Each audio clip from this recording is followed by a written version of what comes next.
Let's bring in Lara Trump, Fox News contributor. Good morning to you, Lara. Good morning, guys. Great to be with you. Good to have you. So glad you're part of the company, too. So when we see all this video, we wanted to get your reaction. We're seeing so much video on the border. There was a lady that we found out this morning, a lady being raped, and thankfully she was rescued. We saw the boy yesterday that was crying, clinging to the teddy bear, wailing, asking no one to leave him, left there alone. Kids being pushed over the wall. The migrants that were drowning that Sarah Carter got video of yesterday. They're not saying it's a crisis. They're not even going down there. Your reaction? Yeah, well, they think we all forgot about this, Ainsley. Remember, they just said, oh, yeah, we told everybody the border was closed. It's all closed. Now it's all set. That is ridiculous. It's insulting to the American people. It's insulting to the people who've made this journey. My gosh, how horrible. The video of those people drowning. I mean, my gosh, this is what happens when you incentivize people to come to America illegally. They can say it's shut down. It is obviously not. Where is the borders are? Where is Kamala Harris? Just because they are trying to ignore it in the Biden-Harris administration does not mean the problem is solved. It is very real. People are taking a dangerous journey. They are coming to America every single day illegally. Children being smuggled in by coyotes. And you see the result of it right there. So I think it's disgraceful for them to try and just pass this off as though there is no problem. We know, by the way, the borders are Kamala Harris has now been given a new job, guys. She's now going to be, she couldn't complete the first one, but now she's going to go around the country and convince people to get the vaccine. So I don't think you're going to see them paying attention to this, but it's up to us to continue talking about it and bringing light to it. Laura, Sarah Carter, who's a part of the Fox News channel, was at the border, and we want to warn our audience. This is video of migrants drowning in the Rio Grande River. Watch. They're drowning. They're drowning. They're drowning. And then here is also, Laura, the child being abandoned at the border as well. Do we have that video?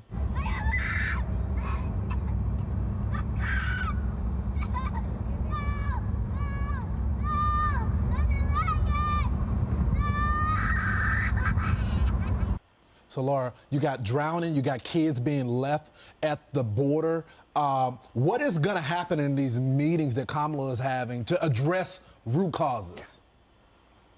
I mean, it's almost laughable. It's so sad to laugh at it. But, you know, when you won't even go down and physically put yourself in a place where these situations are happening, I mean, I don't have very high expectations. You know, they have eradicated every policy that Donald Trump put in place to slow people coming down into America, to actually close the border. Donald Trump had a wall being built. It was very clear when he was in office, if you tried to come to America illegally, you were going to be sent back to your country. And then you heard in a press conference, you know, 2 weeks ago, part of the Biden administration, I believe it was Mayorkas, being asked, well, what if children come? Oh, well, then they can stay. So now you are continuing this problem. Let me tell you, that video of that child, I have a 1- and 3-year-old. Ainsley, I know you have a daughter who I think is 5.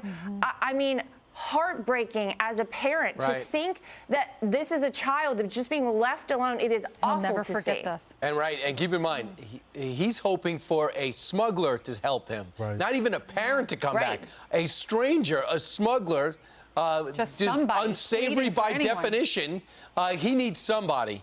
Meanwhile, and that's happening countless times. This is just caught on video. That was actually by a French videographer that we actually got a hold of. Let's talk about the other major story, and that's the 3,200 emails that have come forward through the Freedom of Information Act put forward by BuzzFeed. And some of these emails, it seems to have gotten past CNN, MSNBC, the network. They just continue to laud Anthony Fauci. I'm additionally, and I think most people are very concerned about what was going on, especially in 2019 to 2020. Here's one of the emails that we found disturbing and noteworthy to Sylvia Burwell, president of the American University and former HHS secretary. This is February 5th, 2020. Dear Sylvia, masks are really for infected people to prevent them from spreading infection to people who are not infected. rather than protecting uninfected people from acquiring infections. The typical mask you buy in the store is not really effective in keeping out the virus. I do not recommend that you wear a mask, particularly since you are going to a very low-risk location. This is a guy that's been doing this. He's 80 years old. He's been doing this for decades, and he is telling them, don't wear a mask. By the end of the year, he's wearing 2 masks and recommending goggles. What are we to believe? Yeah. 2 masks, 3 masks. The more masks you could get on, the better for Dr. Fauci. But guys, he's flip-flopped on everything that he has said. I mean, it's hard to give him any credibility whatsoever at this point. And I think a lot of us sort of started to lose faith in what he was saying because we saw the back and forth. Remember at the beginning, he told all of us, if it makes you feel better, wear a mask. If it doesn't, don't wear it. You know what I mean? Like, what was the truth there? And I think whenever you have somebody who's held a position for, I think, 53 years, like Dr. Fauci in the government, maybe it's time to retire. Maybe he has been, I don't want to suggest corrupted, but there is something very curious going on. You look at some of those emails, and they suggest exactly what we all knew. He has an email that says it is the immunocompromised and elderly that should be quarantined, not the rest of America, not the healthy population. Yeah, and yet here we are a year plus later, and it's been horrific what America and the rest of the world has had to deal with under the leadership of Dr. Anthony Fauci. I have a lot of questions. A lot of Americans do. I think we ought to get some answers because, gosh, what if we didn't have to go through all of this, guys? Can you imagine? So this is one of the headlines. BuzzFeed says Anthony Fauci's emails reveal the pressure that fell on one man. Another one, Washington Post says, offers a peek into his world. CNN says, reveal the weight that came with his role as a rare source of frank honesty with the Trump administration's COVID-19 task force. Why do they give him a pass? Yet if you're a Republican, your father-in-law, anything that he said is criticized, but they give him a pass. Yeah, well, because sadly, the mainstream media has become the marketing arm for the Democrat Party. They are no longer journalists. They are no longer disseminating information and facts. Democracy dies in darkness. Washington Post didn't even put any of these FOIA'd emails out. Instead, they did a glowing review, a profile of Dr. Fauci. They have an agenda, Ainsley. They want to push it forward, and they don't care at what cost. They are obviously working on behalf of the Democrat Party, the woke left, and the rest of us just have to figure things out on our own and fend for ourselves. Thank goodness we have organizations like Fox News. Thank goodness we have good people out there trying to get the facts and information to the American people. It is really sad, but it truly feels like journalism is dead. Yeah. We want to pivot to this story. You're from North Carolina, and in one of the cities in North Carolina, they're banning Coca-Cola machines in office buildings over opposition of Georgia's voting law. How is this helping? I mean, what is the purpose of this?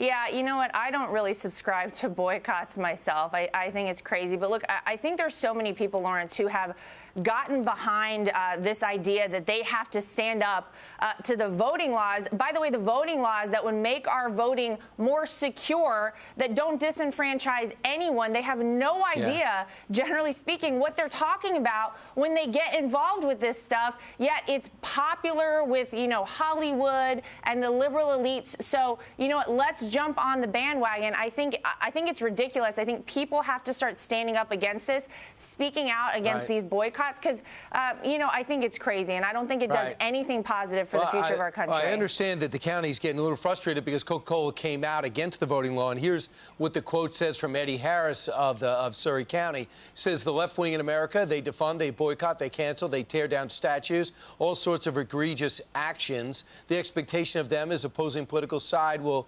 cower in the corner, and we're supposed to accept it and supposed to be okay, and it's not. So he says in his county, Coca-Cola, you're taking a stand against us, we're taking a stand against you.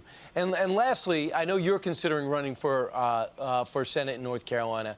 What about this story that President Trump is thinking that he's going to be placed into office in August?